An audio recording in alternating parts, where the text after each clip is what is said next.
আজকের ভিডিওতে all types of acidity medicine অর্থাৎ গ্যাস্ট্রিক এবং অ্যাসিডিটির সব ধরনের ওষুধ সম্পর্কে আলোচনা করব এবং তার ডোজ এবং সাইড এফেক্ট সম্পর্কেও জানবো। সো আমি ফার্মাসিস্ট দীপ, চলুন ভিডিও শুরু করা যাক। তার আগে আপনি যদি আমার চ্যানেলে নতুন হয়ে থাকেন তাহলে অবশ্যই আমার চ্যানেলটিকে সাবস্ক্রাইব করবেন।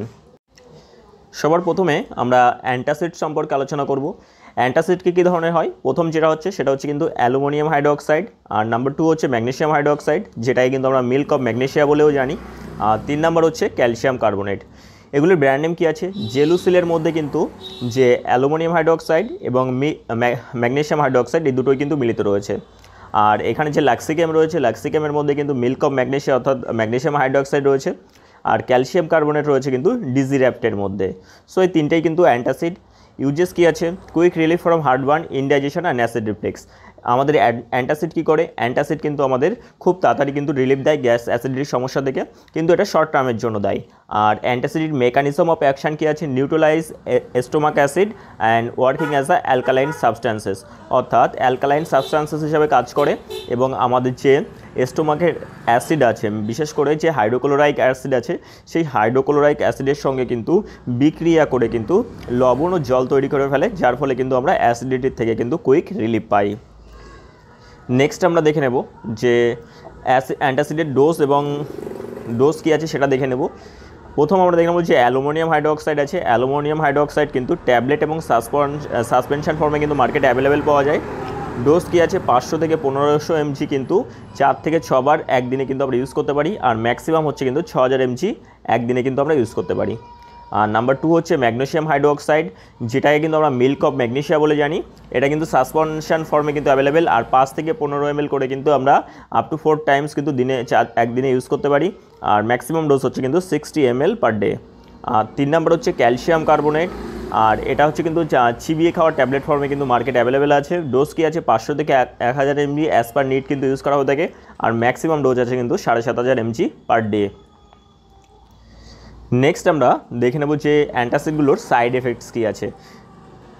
সো আমরা যে অ্যালুমিনিয়াম বেসড অ্যান্টাসিড দেখলাম, অ্যালুমিনিয়াম বেসড অ্যান্টাসিডের কিন্তু মেন সাইড এফেক্ট হচ্ছে কনস্টিপেশন, আর যেটা ম্যাগনেসিয়াম বেসড আছে সেটার সাইড এফেক্ট হচ্ছে ডায়রিয়া, আর যেটা ক্যালসিয়াম বেসড আছে সেটা হচ্ছে কিন্তু রিবাউন্ড অ্যাসিডিটি এবং কিডনি স্টোন, যদি লং টাইম ইউজ করা হয়। রিবাউন্ড অ্যাসিডিটি কি, দেখুন আমরা যখন অ্যান্টাসিড ইউজ করি তখন কিন্তু আমাদের যে গ্যাসের সমস্যা সেটা কিন্তু কুইক রিলিফ পেয়ে যায়, কিন্তু আমরা যখন মেডিসিন বন্ধ করি তখন আমাদের শরীর কী করে, পুরো আগে যে পরিমাণ অ্যাসিড স্টোমাকে তৈরি হচ্ছিল, তো আমাদের শরীর সেই পরিমাণ অ্যাসিড তৈরি করতে থাকে অথবা তার থেকে বেশি পরিমাণ অ্যাসিড কিন্তু তৈরি করে। সো এই যে সমস্যা, এটাকে কিন্তু রিবাউন্ড অ্যাসিডিটি বলা হয়ে থাকে। আমাদের নেক্সট মেডিসিন হচ্ছে H2 ব্লকার্স, যেটাকে কিন্তু আমরা H2 রিসেপ্টর অ্যান্টাগনিস্ট বলেও জানি। সো H2 ব্লকার্সের মধ্যে কী আছে, র্যানিটিডিন আছে প্রথম 1 নম্বরে, 2 নম্বর হচ্ছে কিন্তু ফেমোটিডিন, আর 3 নম্বর হচ্ছে সাইমেটিডিন, আর 4 নম্বর হচ্ছে কিন্তু নাইজিটাডিন। সো এর মধ্যে কিন্তু যে র্যানিটিডিন আছে এবং ফেমোটিডিন আছে, এই দুটোই কিন্তু ইন্ডিয়াতে বেশি চলে, যার ব্র্যান্ড নেম আছে কিন্তু অ্যাসিলক 150 নামে, এছাড়া ফেমট্যাক নামেও কিন্তু আমরা পেয়ে যাবেন। সো অ্যাসিলক আমরা র্যানট্যাক, জেনট্যাক এসব নামেও পাওয়া যায়, আর যেটা ফেমোটিডিন আছে এটা কিন্তু টপসিড নামেও কিন্তু মার্কেটে অ্যাভেলেবেল পাওয়া যায়। সো H2 ব্লকার্সের ইউজেস কী আছে, জিআরডি, পেপটিক আলসার এবং হার্টবার্ন প্রিভেনশনের জন্য কিন্তু ইউজ করা হয়ে থাকে। সো জিআরডি কি, জিআরডির ফুল ফর্ম আছে কিন্তু গ্যাস্ট্রোইসোফেগাল রিফ্লেক্স ডিজিজ, যেটা হচ্ছে কিন্তু আমাদের যে পেটের স্টোমাক অ্যাসিড আছে, সেই স্টোমাক অ্যাসিড কিন্তু আমাদের যে গলার ইসোফেগাস আছে অর্থাৎ আমাদের খাদ্যনালী আছে, সেই খাদ্যনালীতে কিন্তু উঠে আসে, যার ফলে কিন্তু আমাদের গলা বুক ঝুলে যায়। সো এই যে কন্ডিশনটাকে কিন্তু জিআরডি বলা হয়ে থাকে। সো H2 ব্লকার্সের মেকানিজম অফ অ্যাকশান কী আছে, reduce acid production by blocking histamine, অর্থাৎ এখানে যে H2 রিসেপ্টর হিস্টামিন আছে, সেই H2 রিসেপ্টর হিস্টামাইনকে কিন্তু H2 রিসেপ্টর হিস্টামাইনের যে প্রভাব আছে, যেটা কিন্তু আমাদের যে পাকস্থলের প্যারাইটাল কোষ আছে সেখান থেকে নিঃসরণ হয়, সেটাকে কিন্তু তার যে অ্যাকশান আছে সেটাকে কিন্তু ব্লক করে দেয়, যার ফলে কিন্তু আমাদের যে পাকস্থলীর প্যারাইটাল কোষ সেখান থেকে কিন্তু যে হাইড্রোক্লোরাইক অ্যাসিড সেটা কিন্তু তৈরি হতে পারে না, এবং 40 থেকে 60% পর্যন্ত কিন্তু আমাদের যে অ্যাসিড প্রোডাকশান আমাদের স্টোমাক থেকে কমে যায়। সো যার ফলে কিন্তু আমাদের গ্যাসের সমস্যা থেকে আমরা মুক্তি পাই। নেক্সট আমরা দেখে নেব যে কমন H2 ব্লকার্সের ডোজ কী আছে। সো প্রথম আমরা র্যানিটিডিনের ডোজ দেখে নেব। 150 থেকে 300 mg কিন্তু পার ডে, 150 থেকে 300 mg যে ট্যাবলেট আছে, 1 থেকে 2টো করে ট্যাবলেট কিন্তু পার ডেতে আমরা ইউজ করতে পারি। আপ টু 8 সপ্তাহ পর্যন্ত ইউজ করা যেতে পারে। আর ম্যাক্সিমাম ডোজ আছে কিন্তু 300 mg পার ডে। আর দ্বিতীয় হচ্ছে আমাদের ফেমোটেডিন। সো ফেমোটেডিনের ডোজ আছে কিন্তু 10 থেকে 40 mg, দিনে 1 থেকে 2বার আমরা ইউজ করতে পারি। আপ টু 8 উইকস কিন্তু আমরা ইউজ করতে পারি। আর ম্যাক্সিমাম কিন্তু 40 mg পার ডে আমরা ইউজ করতে পারি। আর সাইমেটেডিন আছে কিন্তু 200 থেকে 800 mg করে 1 থেকে 4বার কিন্তু আমরা দিনে ইউজ করতে পারি। আর এটা কিন্তু শর্ট টার্মের জন্য ইউজ করা হয়ে থাকে। আর ম্যাক্সিমাম 800 mg পার ডে কিন্তু আমরা ইউজ করতে পারি। আর নাইসিটেডিনের 150 থেকে 300 mg করে কিন্তু আমরা দিনে 1 থেকে 2বার ইউজ করতে পারি। আপ টু 12 উইকস, অর্থাৎ 12 সপ্তাহ পর্যন্ত আমরা ইউজ করতে পারি। আর ম্যাক্সিমাম ডোজ আছে কিন্তু 300 mg পার ডে। নেক্সট আমরা দেখে নেব যে H2 ব্লকার্স ইউজ করার ফলে কী কী সাইড এফেক্ট দেখা দিতে পারে। সো হেডেকের সমস্যা দেখা দিতে পারে, ডিজিনেস, ডায়রিয়া, আর রেয়ার কনফিউশন। আর যারা বয়স্ক ব্যক্তি আছে তাদের মধ্যে কিন্তু কনফিউশনের সমস্যাও দেখা দিতে পারে। আর সাইমেটেডিন যে আমাদের মেডিসিন আছে সেটা কিন্তু অনেক ড্রাগের সঙ্গে কিন্তু ইন্টারাক্ট করে। সো বিশেষত কোন ড্রাগের সঙ্গে নেওয়া যাবে না সাইমেটেডিন, সেটা হচ্ছে কিন্তু ওয়ারফারিন এবং টিওফিলিন, যেটা কিন্তু ডেরিফিলিন নামে ট্যাবলেট আসে। সো ডেরিফিলিমে কিন্তু টিওফিলিন কন্টেন্ট থাকে। সো এটা কিন্তু বিশেষভাবে কিন্তু ধ্যান রাখতে হবে যে এই মেডিসিনগুলোর সঙ্গে কিন্তু কখনোই সাইমেটেডিন কিন্তু ইউজ করা যাবে না। আমাদের নেক্সট মেডিসিন হচ্ছে প্রোটন পাম্প ইনহিবিটার্স, যেটাকে কিন্তু আমরা পিপিআইস বলে জানি। সো পিপিআইসের মধ্যে 6 ধরনের পিপিআইস আছে।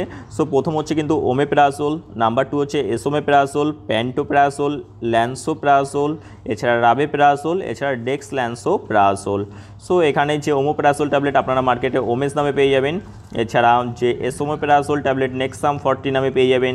আর রাবেপ্রাজোল ট্যাবলেট রাবেকাইন 20।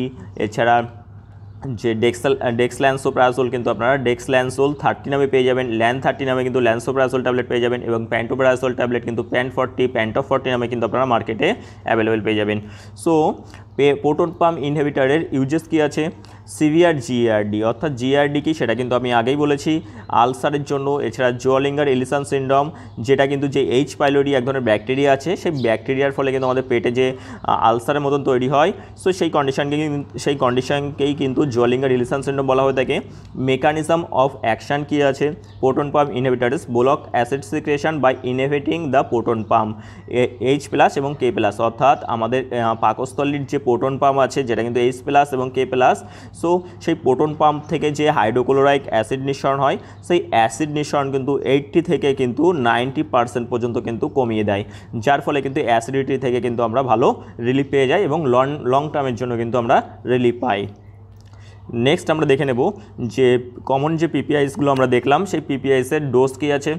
ওমোপ্রাজোলের ডোজ দেখে নেব। 20 থেকে 40 mg ট্যাবলেট কিন্তু একটা করে ট্যাবলেট ডেলি 4 থেকে 8 সপ্তাহ পর্যন্ত ইউজ করা হয়। আর ম্যাক্সিমাম ডোজ আছে কিন্তু 40 mg পার ডে। আর যে এসোমেপ্রাজোল ট্যাবলেট ইউজ করা হয় 20 থেকে 40 mg একটা করে ট্যাবলেট 4 থেকে 8 সপ্তাহ পর্যন্ত, এটাও কিন্তু 40 mg ম্যাক্সিমাম পার ডে।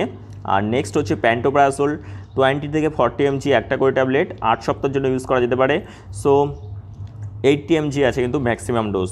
আর ল্যান্সোপ্রাজোল ট্যাবলেট কিন্তু 15 থেকে 30 mg একটা করে ট্যাবলেট 4 থেকে 8 সপ্তাহ পর্যন্ত আমরা ইউজ করতে পারি। আর ম্যাক্সিমাম ডোজ আছে কিন্তু 30 mg পার ডে। আর ডেক্সল্যান্সোপ্রাজোল যে 30 থেকে 60 mg একটা করে ট্যাবলেট 4 থেকে 8 সপ্তাহ পর্যন্ত, আর ম্যাক্সিমাম ডোজ আছে কিন্তু 60 mg পার ডে। নেক্সট আমরা দেখে নেব যে পিপিআইস অর্থাৎ প্রোটন পাম্প ইনহিবিটার ইউজ করার ফলে কী কী সাইড এফেক্ট দেখা দিতে পারে। সো লং টাইম ইউজের ফলে কিন্তু vitamin B deficiency, B12 deficiency দেখা দিতে পারে, বোন ফ্র্যাকচার হতে পারে, এছাড়া কিডনি ইস্যু, এছাড়া ক্লোস্ট্রিডিয়াম ব্যাকটেরিয়ার ইনফেকশন কিন্তু হতে পারে। আর সবসময় কিন্তু প্রোটন পাম্প ইনহিবিটার আমাদের খাবার 30 মিনিট আগে কিন্তু নিতে হয়। আমাদের নেক্সট মেডিসিন হচ্ছে প্রোকাইনেটিক্স। সো প্রোকাইনেটিক্সের মধ্যে প্রথম হচ্ছে কিন্তু মেটোক্লোপ্রামাইড, আর 2 নম্বর হচ্ছে কিন্তু ডমপেরিডন। সো ডোমেস্টাল নামে ডমপেরিডন ট্যাবলেট পেয়ে যাবেন। এছাড়া ভমিডম নামে কিন্তু মেটোক্লোপ্রামাইড ট্যাবলেট কিন্তু মার্কেটে অ্যাভেলেবেল পেয়ে যাবেন। ইউজেস কী আছে? জিআরডি, অর্থাৎ যেটা কিন্তু গ্যাস্ট্রোএসোফেগাল রিফ্লেক্স ডিজিজ। এছাড়া গ্যাস্ট্রিওপোরোসিস।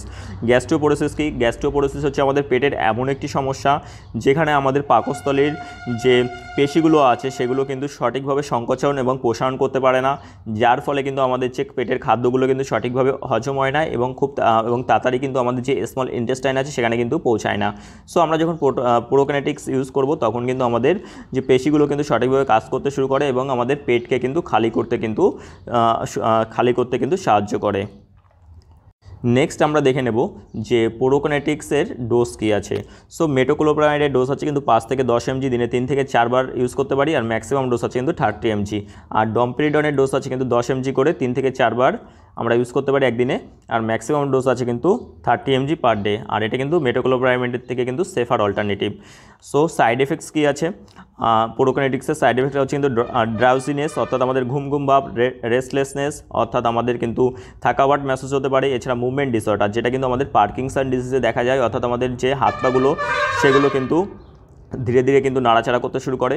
সো আমরা যদি বেশি দিন ইউজ করলি তাহলে কিন্তু আমাদের যে এখানে মুভমেন্ট ডিসঅর্ডার সেটা কিন্তু দেখা দিতে পারে। আমাদের নেক্সট মেডিসিন হচ্ছে মিউকোসাল প্রোটেক্ট্যান্টস। সো মিউকোসাল প্রোটেক্ট্যান্টসের মধ্যে আমাদের কাছে দুটি অপশন আছে, সেটি হচ্ছে কিন্তু সুক্রালফেট নাম্বার 1 আর 2 নম্বর হচ্ছে কিন্তু বিসমাথ সাবসেলিসালেট।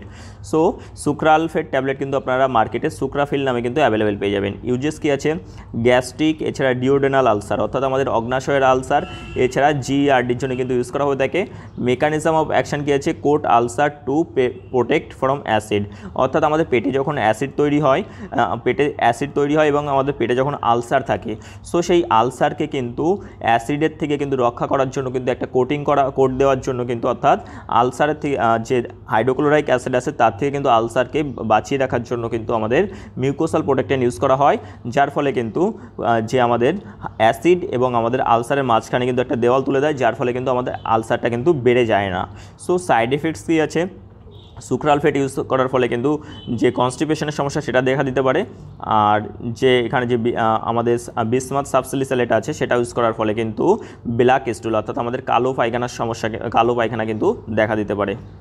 নেক্সট আমরা একটু শর্টে দেখে নেব যে কোন ধরনের ওষুধ কখন আমরা ইউজ করব। অ্যান্টাসিড কখন ইউজ করব, কুইক রিলিফের জন্য, আর কুইক রিলিফ অথবা শর্ট অ্যাক্টিংয়ের জন্য কিন্তু আমরা ইউজ করে থাকি, অর্থাৎ আমাদের খুব তাড়াতাড়ি যখন আমাদের রিলিফের প্রয়োজন হয় তখন কিন্তু আমরা অ্যান্টাসিড ইউজ করে থাকি। আর H2 ব্লকার্স আমাদের রাতের দিকে যে গ্যাসের সমস্যা তার জন্য কিন্তু ইউজ করা হয়ে থাকে। আর PPI অর্থাৎ প্রোটন পাম্প ইনহিবিটরস যেটা কিন্তু রাবিপ্রাজোল, এসোমেপ্রাজোল, ওমেপ্রাজোল, এই ট্যাবলেটগুলো আমরা কখন ইউজ করব, যখন আমাদের প্রচুর পরিমাণে গ্যাস অ্যাসিডিটির সমস্যা হবে তখন কিন্তু আমরা ইউজ করব, বাট লং টার্ম ইউজ করা ভালো। আর প্রোকিনেটিক্স কখন ইউজ করব, যখন আমাদের পেট যখন খালি হতে চাবে না, যখন আমাদের পেট কিন্তু ভরা ভরা মনে হবে তখন কিন্তু আমরা প্রোকিনেটিক্স ইউজ করব। আর সুক্রালফেট হচ্ছে কিন্তু যখন আলসারের পেশেন্টদের ক্ষেত্রে কিন্তু ইউজ করা হয়, আলসার যাতে বেড়ে না যায় তখন কিন্তু সুক্রালফেট ট্যাবলেট ইউজ করা হয়ে থাকে। সো এই ছিল আজকের ভিডিও, আশা করি আমার ভিডিওটি আপনাদের ভালো লেগেছে। সো আমার ভিডিওটি ভালো লেগে থাকলে অবশ্যই আমার চ্যানেলটিকে লাইক এবং সাবস্ক্রাইব করবেন নতুন নতুন ভিডিও পাওয়ার জন্য। আর আরেকটি বিষয়, দয়া করে আপনারা কেউ সেলফ মেডিকেশন করবেন না, এই ভিডিওটি শুধুমাত্র এডুকেশনাল অ্যান্ড ইনফরমেশনাল পারপাসের জন্য তৈরি করা হয়েছে। দেখা হচ্ছে আবার নতুন কোনো ভিডিও নিয়ে, ততক্ষণ পর্যন্ত ভালো থাকবেন, সুস্থ থাকবেন।